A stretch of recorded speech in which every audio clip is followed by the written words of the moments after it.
This is a normal size pickup truck. And this is a Japanese mini truck, specifically a Daihatsu Hijet. And I'm gonna be turning this thing into the world's smallest 4x4 camper.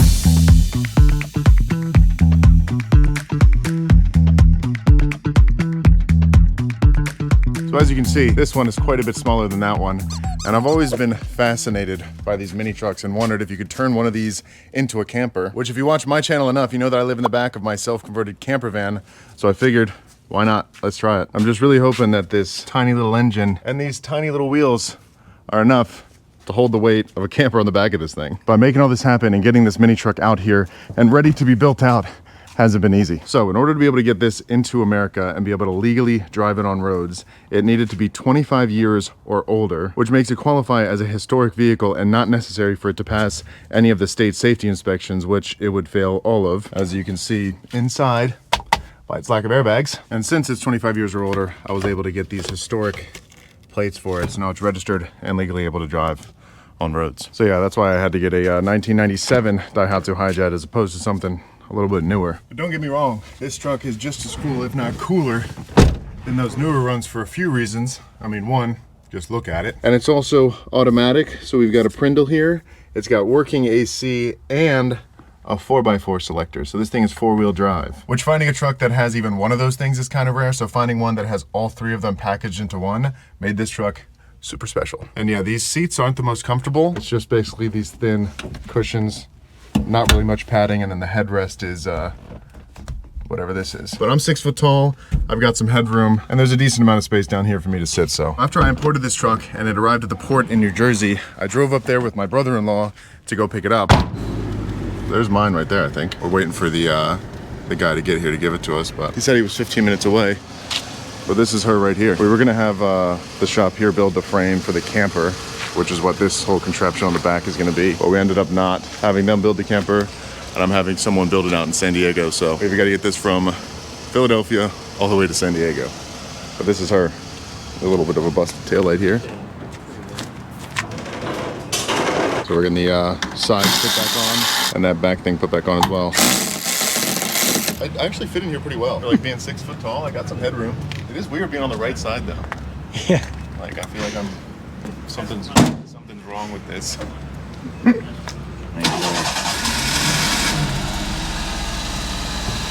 She's running. You wanna hold that? There's no cup holders in here. Oh, this feels so weird on the opposite side. We've got a driving mini truck I'm gonna build out, hopefully.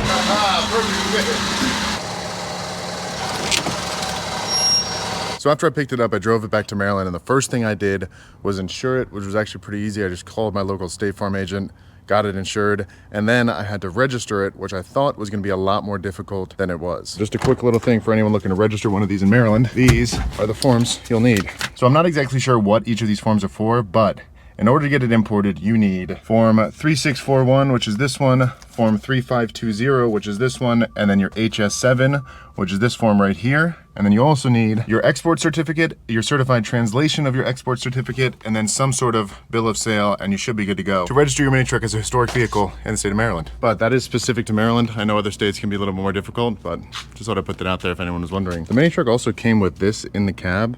Not too sure what it is, but if someone wants to let me know, I think it has something to do with farm vehicles and safety. I don't know, it was in the car when I bought it. But yeah, after I got it registered and insured, the last thing I had to do was get it on a truck and get it shipped out to San Diego, where I'm gonna be building it out. And as you can see, just arrived here last night, so let's get to building.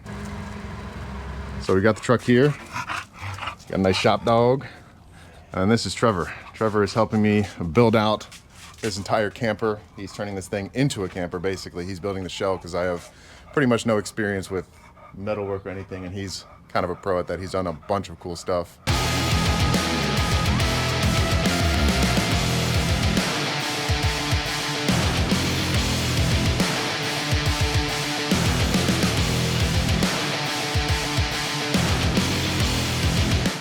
But yeah, tell them about the plan just a little bit. We are gonna make a very, very tiny overland vehicle.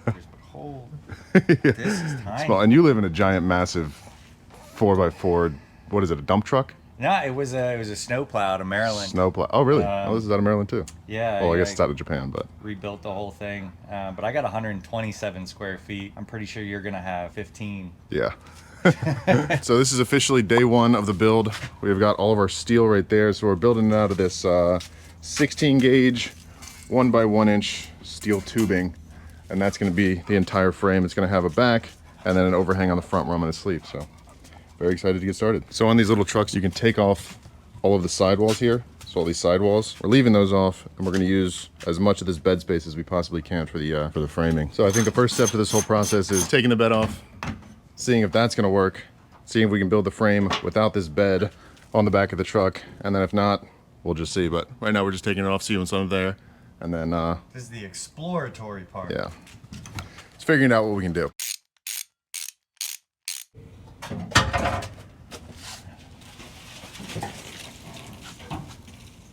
So we ended up, or Trevor ended up figuring out how to get the bed stuck off. It was just a couple bolts and then it was welded on in the middle. So we had to kind of cut through that weld, but we got the bed removed. Now I think the plan is to basically rebuild that entire thing here so we have secure mounting points for when we hook up the trailer. That's exactly or the camper. This is a good view at how small everything in here is. Tiny axle. There you go. Super light. Pick it up by one person. Right? All right, so now that we've got the bed taken out, we've got all these bolt holes down here on these supports, and Trevor's going to take these metal pipes, rip them down, weld them together, and then we're going to use tabs to be made out of these like flat pieces of steel, and that's what's going to attach to here after being welded on to all those bars. So he's going to get to work doing all of that, and hopefully by the end of the day we'll have some sort of subframe. Ideally we're going to have it come out so the original bed came out to maybe here, and we're going to have the camper come out about another inch on either side of these, so it'll be about an inch wider than the cab, and then we're extending the back to there about, what is that, 7 inches past, and then it's going to kind of angle back when we're done with it. But there we go, time to build a subframe.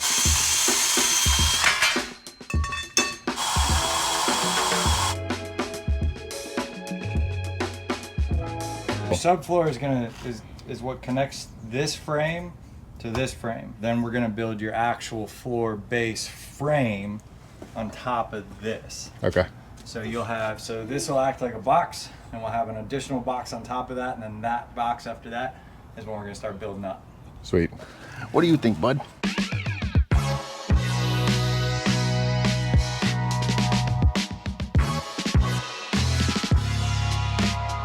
Trevor's over there building the frame and doing a lot of the work, and as you guys can probably tell, I'm not doing much. I've never really worked with metal, so that's why he's here helping out.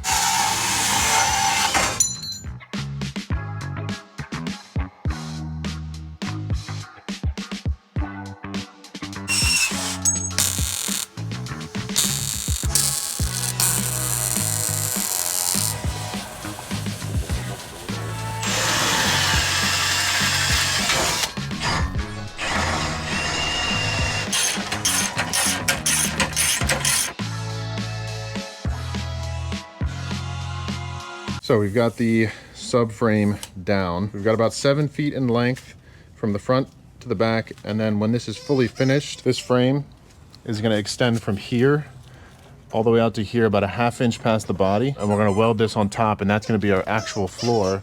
So all in all, it's going to be 7 feet by almost 5 feet on the width. So we got a ton of space in here, more than I thought we would have, and it's just bolted into the pre-existing bolt holes where, like if you look at the bed that we removed earlier, these bolt holes are where it was held down to the bed of the truck, and we just repurposed those so it's bolted on. So this will be removable, so I will be able to access the engine if I ever need to do repairs or anything like that. Just unbolt these. It's gonna have jacks on it, jack it up, remove the whole thing, and we'll be good to go. But that is day one. We're gonna finish up the rest of this floor. We're probably just gonna get these pieces cut because the sun is setting. I'm gonna get a light tomorrow so that we have a little bit more to be able to work with. Yeah, you can't see. But we're gonna get these cut to the rough length that they need to be on the floor. And then tomorrow we're gonna come in and weld them. And Trevor drove down from Salt Lake to be here to help me build this. He's got a big camper van that he lives in full time, and he's also starting a welding company up in Salt Lake City. So if you need to ever build anything cool, like a mini truck, Anything cool. anything at all, Cool. Gotta be cool. Anything, hit him up. I'll put his links in the description. Wazimu Life on Instagram and on YouTube. This is coming out great so far. It's super sturdy. Definitely strong enough to hold To live in. my weight and whatever else I'm gonna throw in here. And super lightweight, so that's a bonus. That's the name of the game here. We're going for as lightweight as we can physically possibly go with this entire build, because this truck can only hold, it's rated up to 700 pounds, but I've seen online that they can hold up to 1,000 pounds, but we're gonna keep it under 700 with the frame and the build. So all in all, once I'm done with everything, hoping to keep it under 700 pounds, but we're looking good so far. We saved a little bit of weight with removing the bed, which is good. Well, we're probably gonna add just as much back with this floor and stuff, but it's better because it's flat. It's easier to work with. That is day one. We're gonna get those cut, and I will see you guys in the morning.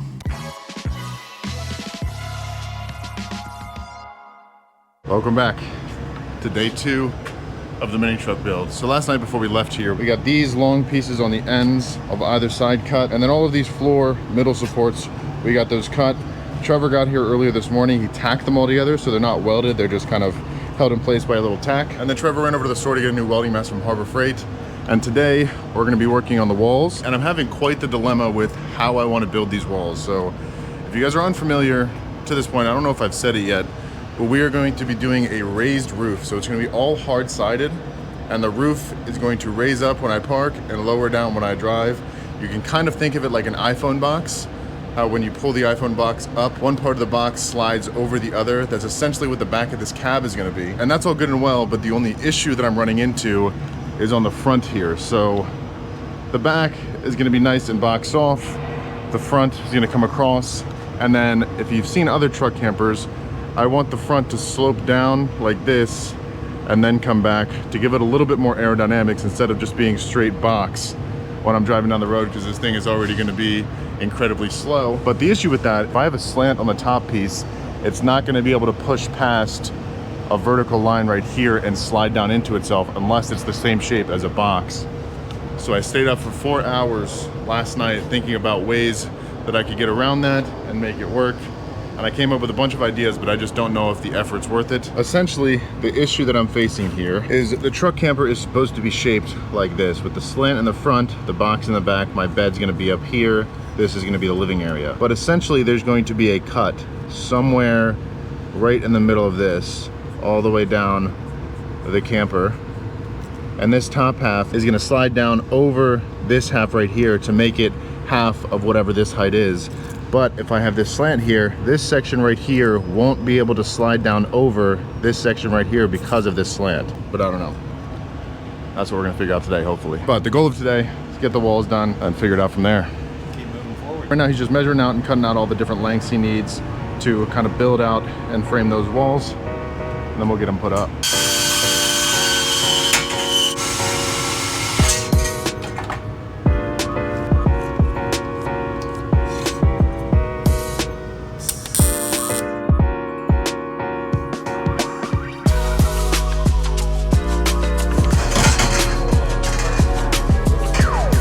So this is essentially what the wall is going to look like. The bottom half of the raise is going to sit up there like that, overhang the front where I'm going to sleep, and then the top half is going to be 18 inches above that when it's at its lowest point, and then it'll raise another 18 inches. So this is the bare size of the box. Now we just got to repeat this, build another exact one of these for this side, and then we'll get them welded up and we'll be good to go.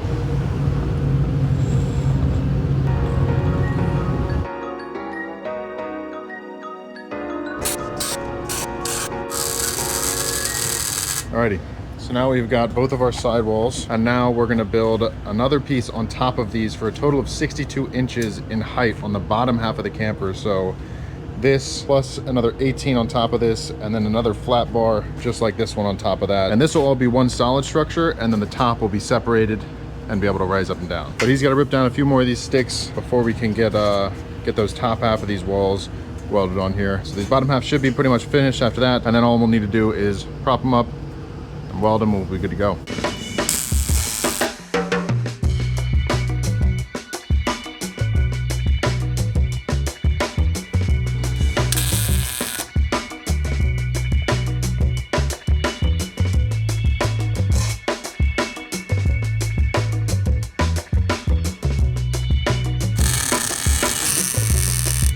both of these are officially done, all welded up, good to go.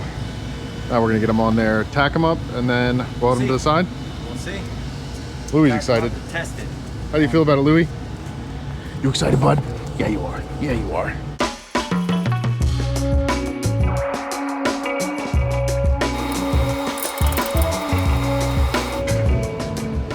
So there we go. That'll be the minimum height that we can put the camper down to. Plus 2 inches for the little roof piece that's gonna lower down. But that is the height that I will be driving around with, pretty much. Trying my best to be helpful, but there's not much for me to do.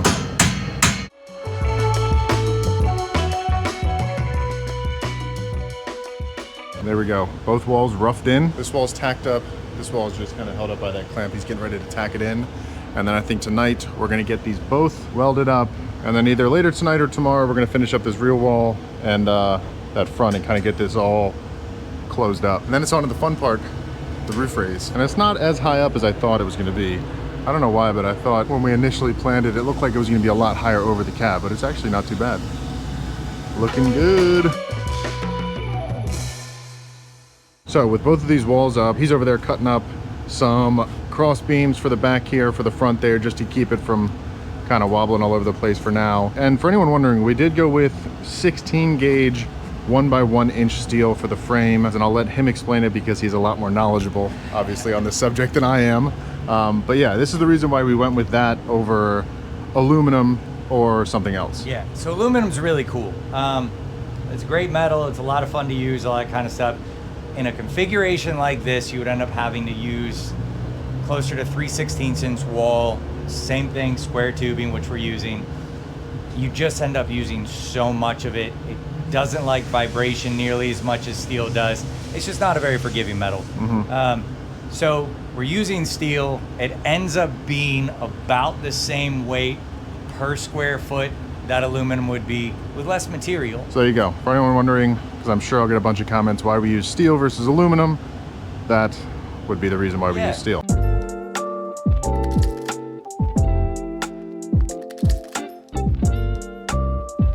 All right, so there we go. Most of this stuff tack welded up. We got the 1 bar here, 2 bars up front, giving it some, at least some rigidity overnight.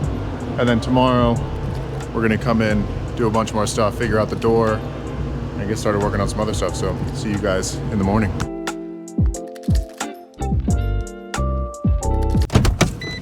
And we're here for day 3. Trevor's been working on some supports before I got here. So it looks like he put on some angle supports down here, some braces down here, and then finished up some of the welds on the bottom. And today, we're gonna be working on the back door. I did get an industrial scale to weigh some stuff because I'm getting a little bit concerned about the weight. So I got the scale to get a accurate representation of what we took out of the truck. So I'm gonna weigh the truck bed, see how much weight we saved with that, so I can see how much in total weight we have back there. Just make sure. Trevor seems very confident about it, which is good. I think I might have to make some sacrifices on the inside of the van, but I was a little bit over the top with the design anyways at the beginning. Probably went above and beyond what I can actually put in there, but we should still be able to get it under 600 pounds total when it's fully loaded, but we will see. We're gonna see how much weight we save with the truck bed right now, so I'm gonna weigh that real quick. Alrighty, so we are at 86 pounds, 85 pounds. This truck bed weighs that we removed from that, so that's 86 pounds we saved theoretically on the build. So for the rest of the day, at least right now, Trevor's gonna be working on some triangulation to more or less just stiffen it up, you know, because all of our points of contact are at 90. 90's not a super strong connection point, so we're adding triangulation, just little guys around in the corners, just to stiffen it up, give it a little bit more rigidity. Makes it more rigid so it doesn't shake when you move it back and forth like you used to. So while Trevor was outside finishing that up, I started thinking about what I actually wanted to do for the roof, because I was kind of getting worried that the roof raise idea was just too much additional weight that we didn't need. So I sat down for a few hours and tried to come up with a new idea. And then after talking with Trevor, he kind of came up with a little like Cybertruck design. So we're thinking about getting rid of the actuators and not doing a roof raise. in the name of saving weight, because we'll save weight on all the actuators, we'll save weight on the overhang. Might not be too much, but at least we'll save something. And doing a shape kind of like this. So essentially think about a Cybertruck. We're gonna do a Cyber mini truck, kind of. This, I think, in the back will be about 2 to 4 inches higher, so the slope won't be as severe, because that point right there is essentially where I would need in order to be able to stand up. So here, all this view. I'll go up there and stand in there and show you. Right here is where like I can stand. This is the minimum height that I would need in order to be able to fully stand in here. And if we raise this another 2 or 3 inches, it'll give me enough headroom to be able to stand probably to this point, and then I'll have to crouch to kind of get out. This kind of corner will be cut off, so that way I have an angle down the front, giving me the aerodynamics that way, so it's even a little bit better, so it makes up for that additional height. I think, I don't know, I'm not an expert on anything. And this is pretty much what most of day 3 has been clamping up some stuff, seeing how it looks, taking it down, and just kind of thinking through. He was working. He was welding up all the little support brackets, measuring stuff. For me, I was working today doing a little bit of, got the brain power. Yeah, ideating. So I think this might be our final design. That way, since this is a triangle on the roof, we need less supports there, less supports on the backside. We need to get more steel for that angle portion. Not really much more we can do today. I will pick up with you guys when we have more steel tomorrow.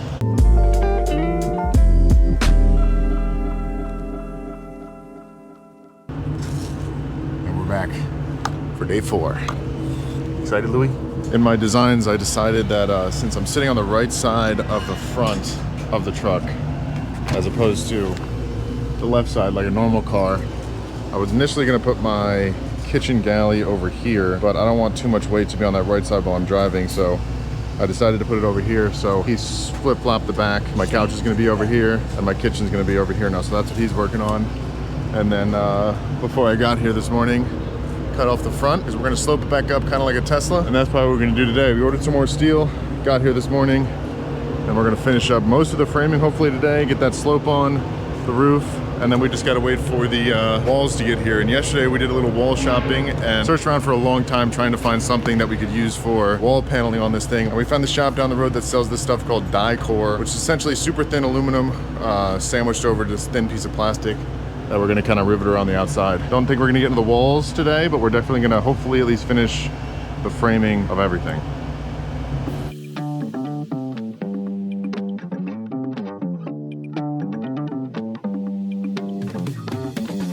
Thinking about it, if I'm in my bed, I need a 6-foot bed, which brings me back to right there. So this is where my bed would extend back out to when it's on its rails, because I am going to be sleeping over the cab with a bed that kind of folds away and then comes out to here. And I don't think that's too bad of a extension, and I just don't want to add any more on the front if we don't need to. Let's put the piece up there and just see what it looks like if we do it vertical from there and then back across. Oh, just do the angle thing? Yeah. So essentially that's what we'd be going for. So my kitchen would be right here, so when I stand up, I'd have enough headroom. He's 2 inches taller than me, and he could probably stand right there. Definitely a little tall, but most of the weight will be in the bottom, so the center of gravity should be fine. Yeah, I think I like that.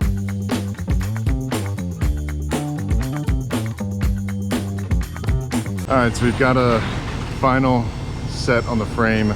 That peak is gonna move back 2 inches. So he's gonna get started working on that. While he's working on that, we have got a pallet of plastic siding that just got here. So it's all in white. This is just like a film that goes over that you peel off. We got 6 sheets of 4x8 and 1 sheet of 5x10 for the roof. So maybe we can get the roof in one solid piece. But I'm gonna quickly weigh these, see what we're working with here. This is the lightest stuff that I could find. So all in all, I think about 175 pounds, because we probably won't use every last bit of it, maybe around 150. And I'm making myself useful while he's out there since I got the van here. Make us up some lunch. It does feel really weird to kind of be so useless in building a vehicle, because I built this whole vehicle myself, and I'm gonna build the entire interior of that vehicle myself, but it feels weird to just be kind of sitting around, moving the camera around, filming everything. And I'm thinking for the interior of the truck, exterior is a little bit heavier than I had anticipated with metal and the siding, so I'm gonna have to shave right around 250 to 300 pounds off of my designs for the interior, which I'm still working on now, so we're trying to keep it under 600 pounds if I can total with everything in there, so we'll see. Setting your sandwich up just up here. Yeah, no problem. Quick lunch break, and it's back to work.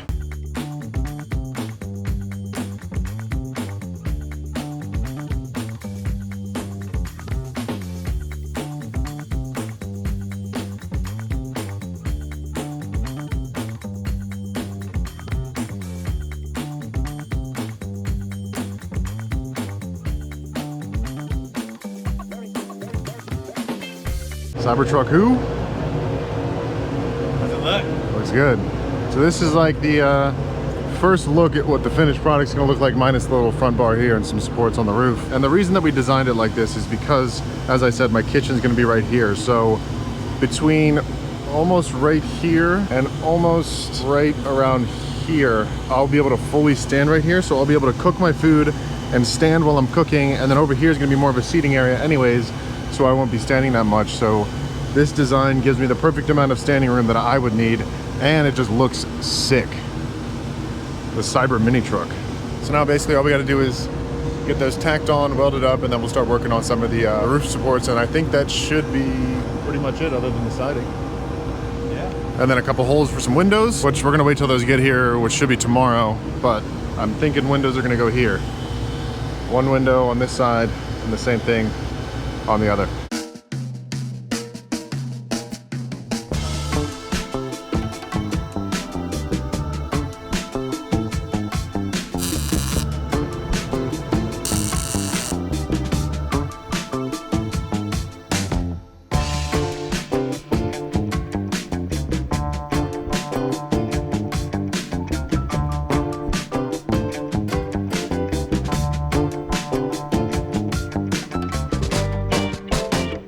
We've got all the roof supports up. It's basically done. He's just got to finish up welding it. But we've got two going up the front here for the front, because this is going to take a lot of wind force. And then we've got one going down the back. And then the paneling will go on top of this. And then whatever I do on the interior will go below this. But this is the headroom we're working with right at the apex of the ceiling.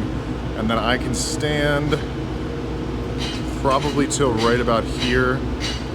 Especially after I put that subflooring in. This will probably be as far over as I can stand. So pretty much in line with this. It's really not bad overall. It should make it a little bit more comfortable when I'm traveling in here trying to cook. And also, one more thing I didn't take into account with the weight is I forgot to weigh these side doors that we actually took off too. So that subtracts from the overall net weight that we've added to the camper. So this is 22, 22, 9, 86. So all of those added together subtract from the overall weight of what we've added in there, which is actually pretty significant. But I mean, yeah, this is pretty much the finalized shape. There might be another support that goes in here on either side. But other than that, we just got to finish up some welds and then we'll be ready to put siding on tomorrow.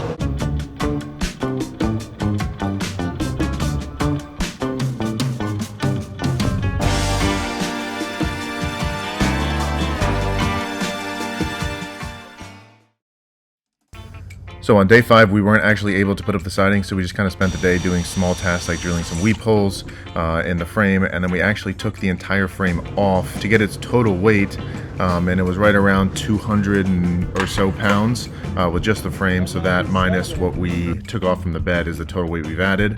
And then we cleaned the entire frame down and got it primed up, which we actually ended up regretting doing later because we didn't know it at the time, but we're not going to be putting up the walls with rivets. And instead we're going to be using this stuff called VHB 3M tape, which is just very, very, very strong tape that's used to put on the sidings for tractor trailers and trucks and RVs and campers. So I wanted the design to be seamless and not have all these rivet holes, so we ended up actually regretting doing this. And then after we got the whole thing primed up, we started making the measurements and figuring out exactly where I wanted the windows to go, because I'm going to have 2 windows, one on either side. And then we started getting those framed out, and that was pretty much it for day 5.